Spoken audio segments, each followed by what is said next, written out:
Welcome to the last breakfast. Please enjoy the video. You start by duplicating the background so you never harm the original image. Use the lasso or pen tool to trace the reflection precisely.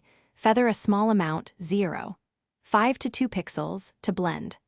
Once done, isolate the glass's reflection on its own layer or group and add a layer mask to contain edits.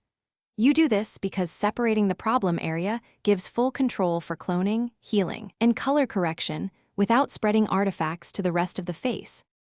Next, you remove the reflection texture and recover underlying details.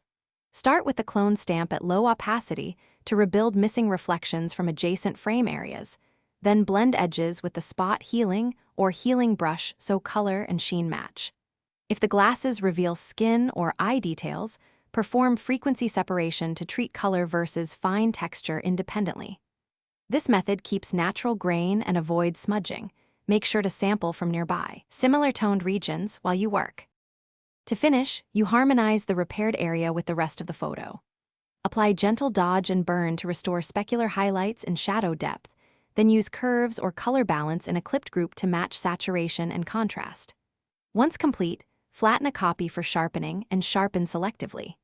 If you see halos, mismatched tones, or soft edges, reduce layer opacity, refine the mask edge, or redo the cloning with a different source. One key troubleshoot step is to resample from multiple nearby areas rather than a...